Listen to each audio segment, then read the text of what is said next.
Two guys have Minnesota sports flowing in their veins. Mackie and Judd on SKOR North and SKORNorth.com. It's a Monday Statements edition of Minnesota Sports with Mackie and Judd. Spillover Vikings conversation here, I would assume, at least off the start. But yeah, if you missed Vikings Vent Line yesterday, very festive. One of our biggest Vikings Vent Lines ever as people celebrate 3-0.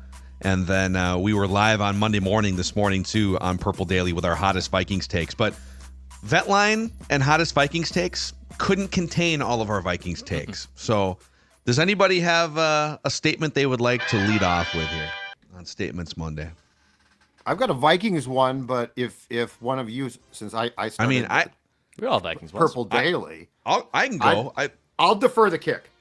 I felt like I won the toss, but I'm going to defer the kick. I feel like maybe I shouldn't do this again because I kind of did it after week one, but I'm going to do it again. Do it. Here's my statement. Did it again. It's like a question wrapped into a statement. Okay. What happened to all the fearmongers out there? That's my first statement.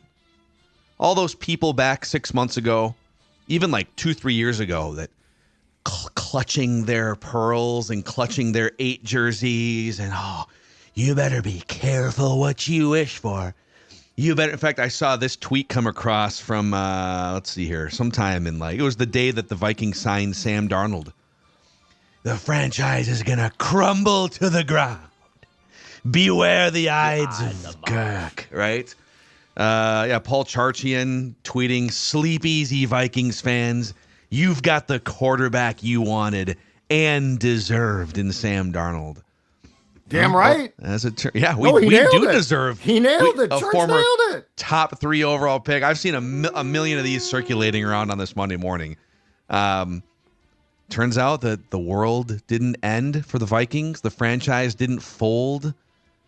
They're actually one of the, as Judd said, maybe 2 or 3 best teams in the NFL with Sam Darnold because they have incredible offensive coaching, weapons, infrastructure. They trusted their infrastructure to move forward with a less expensive but still talented group of quarterbacks, load up on defense. And it's just, I'm just wondering, where are all those fearmongers that were telling us for all those weeks? This is a disaster decision for the organization. Just would love to hear from you on this Monday if you're out there. They are. They are, and they're not going to. They're like, go Falcons. So they've turned their attention elsewhere. Falcons, by the way, kind of a classic script where they marched down the field last night, touchdown on the opening drive, scripted plays, everything was great. Then they stall out for like an hour and a half, score 10 points the rest of the way, and then come really close at the end in the red zone before ultimately stalling out again, and now they're 1-2. You know what we're seeing, too, though? We are seeing why, with Kirk, you need to have... this is why O'Connell initially, I think, was hired to a certain degree. You need to have a guy that calls plays for Kirk and understands Kirk and doesn't call plays because, he's a good quarterback, so I'm going to call my plays. Like this so reminds me now in some ways of a replay of 2018. It is. John DeFilippo, hired from Philadelphia, quarterbacks coach there, right? And he just assumed, oh man, Pro Bowl quarterback, awesome. Open up the playbook. And it's not, and he didn't understand. And he got fired. Zach Robinson, keep your head on a swivel, dude. Keep your head on a swivel. Yeah, because it's going to be somebody's fault. Right. Well, and Flip didn't survive the season. So I'm just saying this is not going to go unnoticed in Flowery Branch. Somebody's going to pay a price. The only question is when. And it's not going to be the first year now head coach. It's going to be somebody else. Yeah. So good luck to them. Good luck to them. That was a fun game last night, Chiefs and Falcons, but that is no longer a Vikings problem or conundrum. The Vikings made a tough decision, and 6 months later, the fearmongers are quiet. They have been silenced. They are hiding, curled up in the fetal position, clutching their pearls. All right, I'll give you a Vikings one. This is the best 3-0 start of any Vikings team in the last 25 years. Let me also take you through the reasonings here, too. So in 2017, let's kind of work our way back. So in 2017, The Vikings start 2-1. Case Keenum had to go into that week 2 start in Pittsburgh to get their butts kicked. And I believe there was probably even rhetoric of, is the season already over going into week 3? Now, to the Vikings' credit, they bounced back in week 3. They get a win. But it was still, oh man, Case Keenum, I don't know if this is going to last. 2016, they get off to a 3-0 start. But Sean Hill had to start week 1. They had the big win with Bradford against the Packers at home to open US Bank Stadium. That was cool. And they start 3-0, but, this is a nice little pop-up team. 2009, the Vikings with Brett Favre. It wasn't until the last play of week 3 that you really thought, this is something special here with Brett Favre with the great throw to Greg Lewis. There was something special brewing there, but it took until that pass to really wake up the Brett Favre and the belief that that 09 Vikings team was going to be special. 98, Cunningham doesn't come in until a few games into the year, and in week 3 when the Vikings started 3-0, they kicked a bunch of field goals, like that offense wasn't at its full strength yet.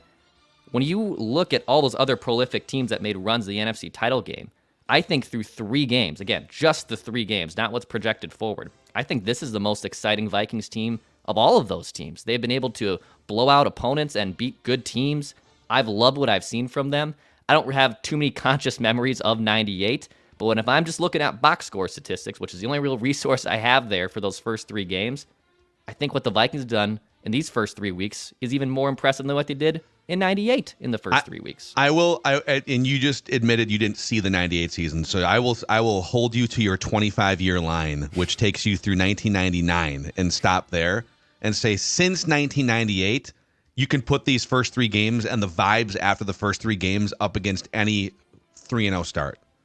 I would probably fight you on the 98 just because, Randy Moss, you could tell even early if they weren't putting up the points. But yeah, 09, we were not really sure until that throw to Greg Lewis. And even then it was like, God, are they going to need these miracles at the end of games? And then they started to pick it up and the train got rolling. And that team had big expectations though, too. I believe it was in 09 in training camp before Favre came. So it was still in Mankato. I was talking to the late, great John Clayton. And he's like, this has the personnel of a Super Bowl team. He's like, the quarterback's not here, but this has the personnel. The great thing about this is it is unexpected success, right? It is completely. I would liken this to a far superior version a bit to what took place in 2016. They got off to a 5-0 start, hit the bye. In fact, I believe it's the same exact script that the bye week falls this year. But that team, it's like, whoa. But with that team, I never saw something to buy in like I do to this team. That felt flukier. 5 wins is you're not going to dismiss it and crap on that, but that felt flukier. This feels, because of what I've seen the last 2 weeks, this feels like it's a sustainable model of success. But 98, 2009, those were go time years. This is sort of I don't think they're going to be that good year. And it's like, oh my God, no, they look really good. So unexpected success, always come back to it. It's the greatest thing on earth because it's so much fun. Also, the 16 team, which turned out to be fool's gold. I mean, Booney was on that team, and our guy Jeremiah Searles too. And those guys talk about TJ Clemmings was the starting left tackle by week 4 or whatever it was. Yep. And they just, Joe Berger at center was okay. And even Jeremiah will tell you, he's like, I was starting at different positions and I was a rotational journeyman backup. The offense to have Darisaw and O'Neal, who both got dinged a little bit in that game yesterday. So we'll keep an eye on the injury report.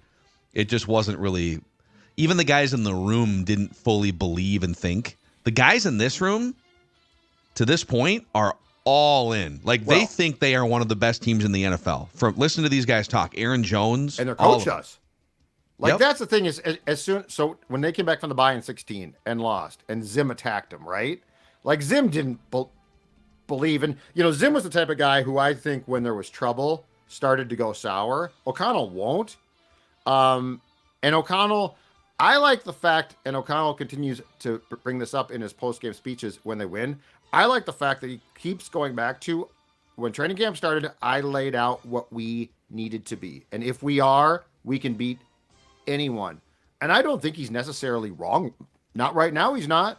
I mean, you just blew out a really good Texans team. So just the whole vibe around this team is so different because it's positive. And in sports, I don't think there's a real advantage unless a team needs a huge kick in the ass to going to, I don't know about this, right? Like in sports is the most important thing, I think, on earth, in which you need to suspend your belief. If you believe it or not, it doesn't matter. You have to think it.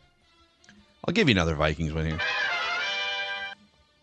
Aaron Jones, it's kind of a hot take wrapped into a statement here. Aaron Jones is one of the best free agent signings across the league for the value and for what you were looking to replace. Yep.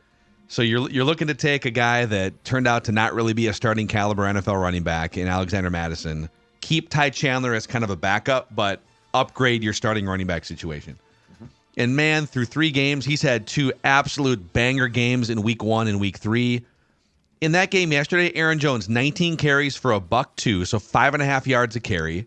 A huge 39-yard run to help just put the dagger in the second half. He also catches 5 passes for 46 yards and a touchdown. He's helped open up a screen game because he's a veteran who's slithery, who's shifty. He can block. You can keep him in pass protection. He's a leader. He's a fun personality. Like, all of these boxes that he is checking.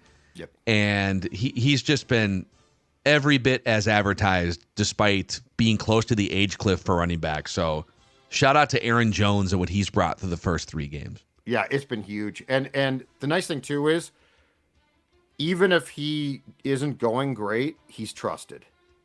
Like you went through in 2023, right? If things weren't going great, you were not going to have O'Connell say, Alexander Mattison, it'll be fine, go back out there. They literally would abandon it. And they didn't trust Chandler. And this Chandler-Jones combination now is absolutely perfect because it doesn't rely on Chandler to do a ton, but he does way more. He's been in, I saw him at least a couple of times in potential blocking situations on Sunday. So yeah, I think Aaron Jones brings up just the confidence of this team in its run game. And you cannot play the style that the Vikings are playing now without that. Like, you cannot shortchange that. The run game has to be a factor. Here's mine. Here's my statement. The 12th man is back. The 12th man is back. U.S. Bank Stadium fans. A week ago, I complained. I said, a lot of you sold your tickets to a Niners game that was going to be a really good game, and we can debate that. But yesterday, kudos. Nothing but shout-outs. You guys were awesome. The noise. Let's see if I can find my notes here, because I did a note on procedural penalties on the Texans, and it's a long one. Yeah. Left tackle Laramie Tunsil alone was called for 5 penalties, including 3 false starts, 2 illegal formations, and he was called for 6, but another illegal formation, which came at the end of back-to-back-to-back false starts, was declined because of a C.J. Stroud incomplete pass. 11 penalties on the Texans, 5 false starts, 3 illegal formations. That crowd had a ton to do with that. Yes, the Texans were flustered. Yes, Brian Flores called a great game. But you know what helps a DC who's trying to fluster teams with chaotic defense? A crowd that's going crazy. So, U.S. Bank Stadium fans, awesome job. It is so fun when that place is buzzing. And I do think, as we talked about on Purple Daily today, I do think a blowout is great because, yeah, it's not close, but that takes away the tension. So it might not be as good of game technically, but I think it allows crowds to, as coaches say, pin their ears back and make as much noise as possible. And their beers back. Yeah. And their beers back. Yes, and their beers. As many beers as possible. Hey, go for it as long as you're not driving. I'll give you one more Vikings one here. This is the most excited I've been for a Vikings-Packers game in like 10 years going into this one at Lambeau. I know they played for the division in 2015. The Vikings did. When they went to Lambeau, they beat the Packers. Then they clinched the home playoff game against the Seahawks. But I'm trying to think over the last 10-plus years what other ones were as exciting as this. And I don't know if there has been, man. I mean, it's an early game in Lambeau, too. I think that benefits both teams. It's not going to be crazy weather by any means. So I'm looking at this Vikings-Packers game, and I'm thinking back over the last 10 years. I can't remember the last time in that span at least. I mean, obviously the Brett Favre games were big, and the Vikings also played for a playoff spot in 2012 when Christian Ponder played so damn well that his arm fell off. I think this is the most exciting Vikings-Packers game that we have on tap here in a long, long time. Is it a hot take off this to say, I'm just workshopping this in my head, because Judd had the Vikings in Hottest Vikings Takes as the best team in the NFC. Would it be a hot take to say that the 3 best teams in the NFC all reside in the NFC North? Depends on what you truly think of Seattle, and I have not seen them enough to like pass a huge. It's like they've played judgment. The weakest schedule so far. The opponents are what chase me away from saying that they are where the Vikings are. Well, right if now. you right now, neutral field, Seahawks versus Vikings. Yep. I think I'm picking the Vikings to win that game. Not think, I know I am. Yep. Seahawks Packers neutral field. Packers. I think. Seahawks are in the discussion here, and they are 3-0. Detroit won, and on Sunday they're damn good too. Yeah. Yeah, because would you take any team in the current NFC East? That Dallas defense, no. The Eagles are all over the place. There's nobody that scares me there now. The Saints finally got knocked down to where we thought they would be. The South doesn't. The Buccaneers are a good team, but they slipped up over the weekend. Yep. Falcons. You know what's funny is going into yesterday, I probably would have at least made a case for the Buccaneers, but now I really can't as much. So Niners, yeah, even at 1 and 2, And I think like the Vegas sports books, if you saw actual point spreads for these games, the Niners would probably be favored neutral field over a couple of these teams. But the Vikings just beat them. They're super injured. And they're just decimated. Absolutely decimated. So no, I think, you know what? I think if you were to say that today, I think you might be right. Like it changes and morphs around, but yeah, I think you got a point. Let me throw one more. It's kind of Vikings related, but it broadens out to the rest of the league here. Like Geno Smith with Seattle they're winning games with him over the past 3 years. I am so sick of the NFL ecosystem. Fans, players, teams, all of us, we're all culprits in this. Yep. Declaring young quarterbacks as busts too early without giving them either the right resources, coaching, tools, time. Look up and down the NFL right now. Sam Darnold is an MVP candidate after being written off as a bust. Geno Smith was another punchline for years and years. He was a second-round pick. Yep. And the Seahawks are like a handful of games over 500 with him the last few years. Yep. Geno Smith is completing like 70% of his passes in Seattle. Baker Mayfield, we've had conversations about. Malik Willis, oh, what a bust that guy was, right?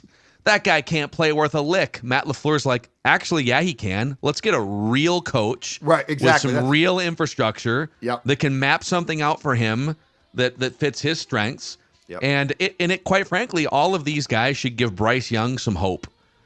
Now, Bryce Young's stock went down even further when Andy Dalton came in and ripped off 36 points for the Carolina Panthers in a blowout win. But he's still young. It's not a bad point.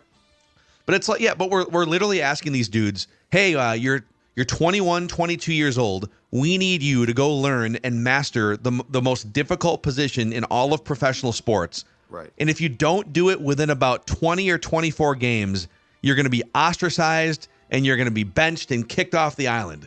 Go get it. Oh, and by the way, you're playing against 29-year-old grown-ass men with families who make millions of dollars to make your life miserable for 3 hours every Sunday. And Malik Willis is a bum. Is he? Sam Darnold's a bum. Is he? Or maybe these idiot organizations are the bums for not handling these quarterbacks. Caleb Williams, oh, he's garbage. Why are you asking him to throw 52 times? Caleb Williams, I think, leads the NFL in pass attempts. Why? What are you doing, Chicago? And from a Viking standpoint, it's great because they're ruining him. But that's the thing is the culpability lies with the teams. Like, this is their fault. Like, there's a lot of very smart football people that say you really shouldn't play a first-round QB in year one. Yeah. Like, the smartest thing that the Patriots did to start the year was not play Drake May. He's not ready yet. He's not ready. I mean, J.J. McCarthy might have been. We don't know now. But the fact is, like, what the Bears... But what's so frustrating about so many things in sports is this. The first guesses, right? It's not the second or third. It's the first guess. Okay.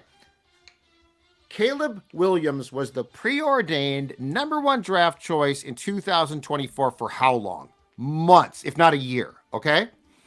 Bears stink. Perfect. Bears make a great trade with Carolina. Perfect. Okay.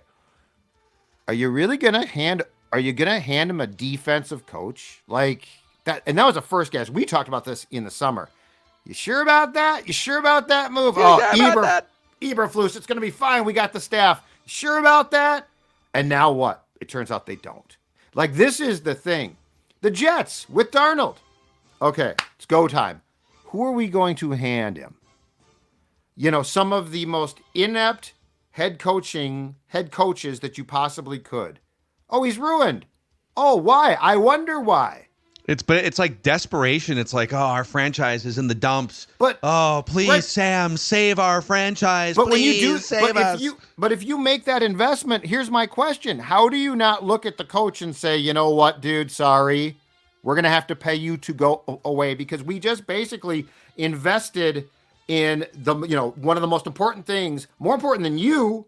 Like, how did the Jets set Geno Smith up, or more appropriately, Darnold up in that environment?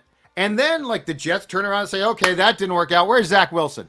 And to that point about the Jets 6 years ago, and I'll put the Bears this year on this list too. I'm totally with this, by the way. The Bears are. What's more likely? Because apples to apples, you have 2 crazy talented USC quarterbacks that dominated in college, right? What's more, playing against high-level Power 5 competition every single week? What's more likely?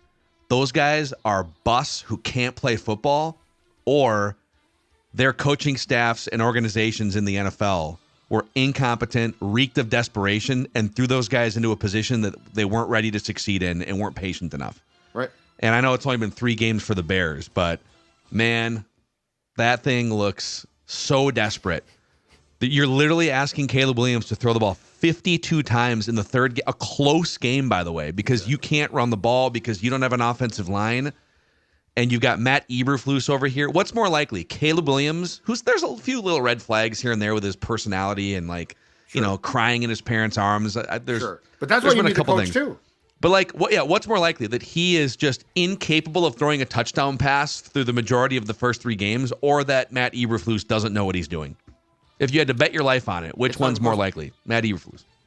And by the way, it's up to those that run the organization to help Caleb fix any problems he has, including personality front. Yeah. Like, this is a first overall pick quarterback. This is the guy that's supposed to change your franchise. And you are just acting like, well, he's a quarterback, he's a veteran. No, what are you doing? No, I'm with you totally. And the culpability of these teams drives me crazy because a lot of us say, are you sure about what you're doing? And they're always like, whoa, we're the Chicago Bears. We know what we're doing. The monsters of the Midway. Yes. We always assume that Walter Payton people, because they're GMs and coaches, know, don't question them. You think you're smarter. Well, I might not know more X's and O's, but from a people standpoint, you know more Jimmys and Joes. Yeah, exactly. I mean, you're exactly right. Can I get one in? Can I transition to go for football? Yes. Oh, wow. Well, I got to go there. All right. What a great first half. Go for football. Here's my statement. 31-14 loss to the Hawkeyes, complete embarrassment, a meltdown of meltdowns. PJ Fleck basically claims his team is Vikings-like in the sense that, we're going to be up front, tough up front, both places. Here's my statement. Yeah. Stop watching. And my statement's not to the team. It's not to the program. It's to the fan base. Stop watching Gopher football expecting anything. This is an outdoor stadium. This is pregame fun, tailgating. It's a fun environment. Yeah, it's a fun environment. That's what I get out of it. It's a social, and me too, especially now. It's a social event. But, so they bleep the bed Saturday. And I see, Fleck. Oh, man, Fleck should go. And first of all, his buyout right now would be $22 million. He's going nowhere. But second of all, here's my question. Let's say you magically have a god come down and say, here's $22 million. Buyout, PJ Fleck. $22 million. It's an 18-team conference now, which, by the way, is not split into divisions. It is in the day and age now of NILs, the portal, recruiting, which used to be this lifeblood, right? Have those kids bolt after a year. My point is, who are you going to replace him with? Who are you going to bring in when you buy him out? And I'm not a fan. Look, I think he is a brutal in-game coach. I think he's awful. So this is not defending him. But if you aren't going to these games, I almost don't want to see tweets now. I almost don't want to see, well, this is a disgusting loss. We should teach you how you can block certain phrases and words. Can we block? We'll go into Judd's Twitter settings and we'll block Gophers, Fleck. I Brosmer. like to see them to correct the people. Yeah, Judd likes it. Judd likes it. Yeah, I like it, He but enjoys but it drives me crazy because you people are still doing this. I mean, Gopher Hole was mad after Saturday's game. I know people there. Yeah, God bless you, but why? It's Gopher Hole. That's their whole lives. But enjoy the tailgate. Give up after that. I said this when they beat on, was it January 1st, 2020, the 2019 season, when they beat Auburn to go 11-2 after beating undefeated Penn State, after hosting College Game Day for the first time. 11-2, I said, that's all I need for 10 or 15 years. I'm not going to. Now, it'd be nice if they could have parlayed that into top of the conference in recruiting, but. The slogan, the SKOR North, Mackey and Judd slogan for Golden Gopher football should be, I can die. Not before I die. I can die now. Yeah, we were hoping for a Rose Bowl, but was it like an Outback Bowl? Whatever it was, good enough for me. If I walk out of this room today and Keel, my last words aren't going to be, I really wanted to see the Gopher. You know what? No, I'm done with them. It's a social event. It's like going to a gala. It's going to a party. If you expect anything, and this whole Fleck, Fleck was, you know what? He's not good in-game at all. And his message might be old by now. But I'll ask it again. Who are you going to get who's going to come in here? Well, that's the thing. You're not. It's over. So I'll follow you up here, and then Dex, you can take us in literally whatever direction that isn't Gophers that you want to here. But I'll give you one more on this. And it's kind of a take and a statement all in one. I don't think PJ Fleck should be fired or on the hot seat. If you look at realistic expectations for what the Gopher football program has been, it's not 1960 anymore. It's funny. We were we were at the game, having a great time until, Iowa decided to run the football down their throats. And you're looking at the national championship banners, and which there are several, and the Big Ten championship banners, and they stop 65 years ago. 65 years ago is the last time we put a banner up, Big Ten or national championship. And if you look at those 65 years, so basically post Murray Warmath, right? He retired in 1971. Yes. And then Cal Stoll took over. Cal Stoll starts just what we know now. Yeah, actually, you know what? If you good teams. If you include Murray Warmath, PJ Fleck has the best winning percentage of any Gopher football head coach going back to Bernie Bierman in the 1930s, 40s, and early 50s. Bernie was. They named the practice facility after Mr. Bierman, right? Bierman Hall. The Bierman Hall, right? No, I'll take Murray Warmath, and they weren't playing 3 directional school Patsies or Rhode Island back in the Murray Warmath era. But PJ Fleck, terrible in-game coach.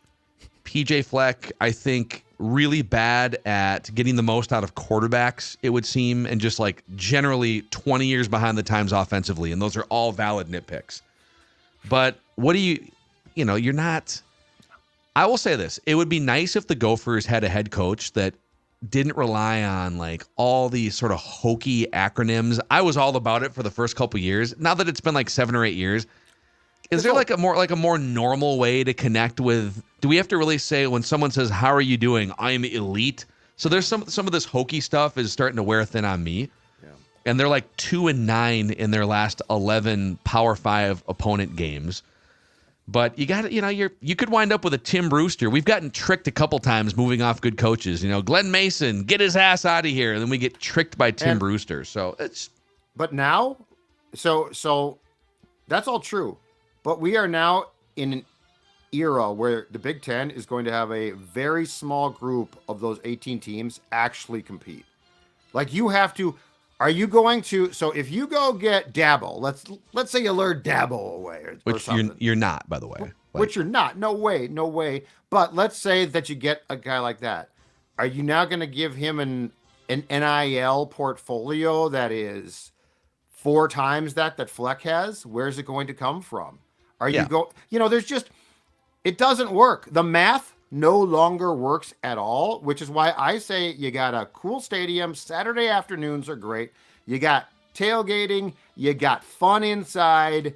Just enjoy it. And if you're going to bitch and moan, just stop trying to follow the team. Like if you're really following this team because, oh my God, I love college football and the Gophers are my team, adopt another team for the love of God. What are you doing to yourself? There's a gap between expectations and reality that maybe needs to be closed for some. What I would do is if they decided, or maybe PJ decides, because he's been sniffing around jobs before, right? The UCLA thing. So if he winds up making a pivot somewhere else, I would probably do what they did 15 years ago. Go find another Jerry Kill type where you go pull a guy from like Northern Illinois or somewhere in the Midwest that connects with Midwesterners and brings a certain, I think PJ wants to bring a certain style of football. We run the ball and play hard-nosed football, but they don't.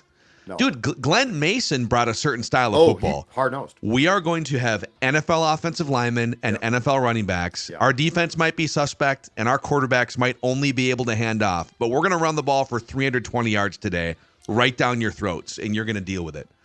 So, anyways, before Declan gets to the next statement here, Finch Home Solutions can help a lot of things. They can't help your football team, but they can help a lot of things. Yeah, that's exactly right. I am hot right now about the ineptitude of the Gophers and their fans who are so foolish for sticking with them. But you know what I'm not hot about? I'm happy to talk about my friends at Finch Home Solutions, who can repair anything that you need from an electrical point of view. I mean, I'm talking from a small thing like an outlet replacement to a major thing like, you know what? It's going to be fall. Perhaps you're thinking hot tub time. Perhaps you're thinking, because there's nothing better in fall than a hot tub. A lot of electrical work there. Guess who's going to show up at your house? Fast, courteous, professional, all of those good things.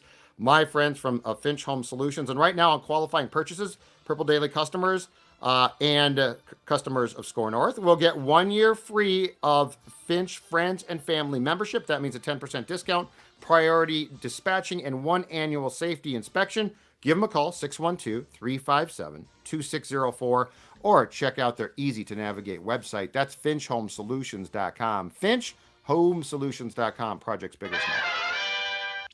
Honestly, I need Finch Home Solutions because my next statement is pretending what I know what I'm doing and talking about at an open house might be my favorite thing I do now. Wait, you guys just moved into a place like a year ago, right? We've been here over a year. Moved in here already looking around. And I mean, we're renting this, by the way. We don't own this place, so we'd like to buy a house here and not pay ungodly amount in rent. By the way, interest rates going down, like finally affordable to buy a home for the first time in years. That's the statement in its own that I'm not going to go down. Yeah, then you can pay an ungodly amount in home repairs. It'll be great, unless you go to Finch Home Solutions. Yeah. Who's got 2 thumbs and is about to refi? This guy. Yeah, that's right.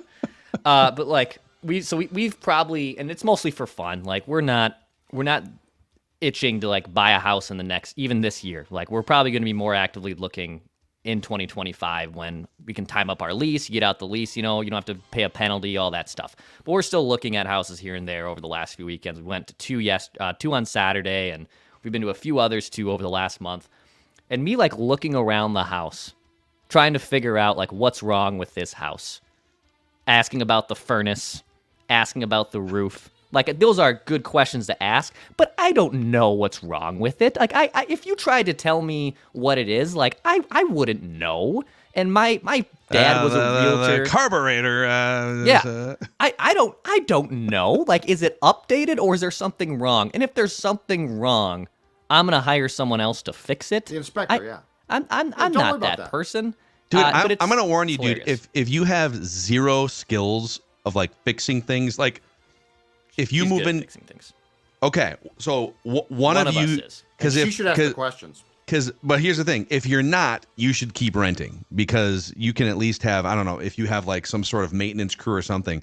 Because if you have to start paying people to fix stuff in your house and you're paying a mortgage, and I mean, people are very quick to say like, you have to buy a house. That's the way that you're wasting your money renting. No, not if you're pumping money into your long-term investments. I'm going to tell you right now. And pumping money into freaking, fixing your flooded basement or whatever. Yeah, well, that's true. But, as things start to go wrong, and we've been here for 24 years now, as you start to make business decisions based on, is that really We bad, just won't go in the basement anymore. Or can we get around it? This broke. Well, that's okay if there's some mice that are renting from us. Do we really need that? Well, I don't have that problem now. But anyway, there have been a lot of, let's just say, Zolgad business decisions made on what, we got to get that fixed right away. And Don's always like, do we really?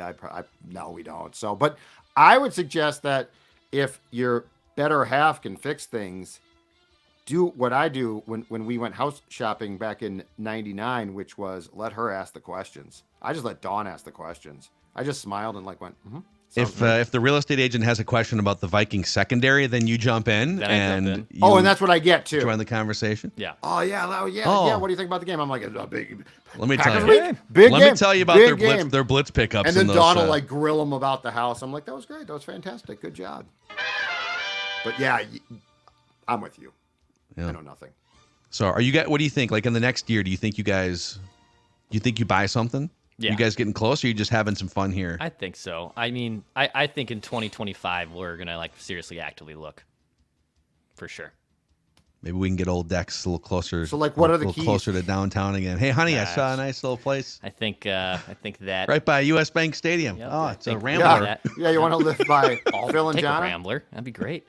No, I think that path is closed. I think that door is closed. So maybe a little closer. A Burbs guy for good. Yeah. So we trying to find like a big basement. We trying to find a 2-story. Like what are we looking for here? What's the priority list? Yeah, exactly. You got to have a priority list for both of you. I would say, well, number one for a big one for us too is just like 2 working showers and bathrooms. Like any house that has 1 bath that's off. That's done. I'm out. Really? Yes. 1. Yes. I need 2 showers. I need, especially like if you have guests over and stuff, there's nothing worse than sharing a shower with someone that already uses that shower every day. You just said the worst thing. Guests. Yeah, guests in your house. That's why hotels and Airbnbs were invented, so you don't have guests. Right, but I'm a little bit different than you, and I have people that come over to my houses, or I have family that stay with me. That's a different path. Really? And just in general, it's easier to have 2 bathrooms. I'm at 1, and I do agree. 2 is nice. Fortunately for me, Dawn can get ready in record time. She is really fast, which is great. So you take longer to get ready? I take longer showers. She dries her hair and stuff. I'm not saying she doesn't, but I have seen some people drag the process out. She's actually pretty exponential, pretty efficient. Yeah. And then other things would be we would like an attached garage. It's not a deal breaker for me. It might be a deal breaker for her. Attached garage in Minnesota, like that. It's always nice to be able to not have to step back outside in the cold once you get into the cold, So that's a big one. The luxury one for me, the luxury item, if I can find it with one, and if not without one, that's fine. But you mentioned the hot tub. I would love a hot tub. Oh, it's wow. It's my... You can make that happen. It's my cream of the crop decision. Once I have a backyard, absolutely, I will love a hot. I would rather have a hot tub over a pool. So a hot tub, an attached garage sounds like apartment living would be a great call for the Dexter family. No, the yard with Vinster. That is a game changer. After being a gated, a fenced-in situation for him. Yeah, a yard when that dog has to go potty and you have to wake up, go down the flights of stairs, or walk across the street. I hear you. The backyard with the dog is 1,000% worth every other thing with the house. It is. Yeah. That sounds extremely doable. Because a backyard, a hot tub installation, not hard. The dog, you're not asking, in my opinion here, for a lot. Yeah. That's a pretty simple ask. Mm-hmm. Yeah. I think we can make those things happen. If you'd like to hire us on as your real estate agents here, well, luckily handle some open houses. My dad was in real estate forever. My sister took over that business, so I No have commission? that corner cut, which is nice. Like Just know that every house you walk into, they are trying to overprice it, bloat up its value while talking to you, and hide the things that are actually wrong with it. Yep. So you gotta ask those probing questions. And some of these tours we've done with my sister, like who's the real estate agent that can help us with that stuff. But like this weekend we did, and Kelsey and I went and just did it on our own. But yes, in that process, it helps that I have family and They're trying to screw you. And My you have family? to ask probing. No, not your family. The people who are selling the house to you But are that's trying a to screw you. But your sister can help a Yes, ton with that that, so helps. that's good.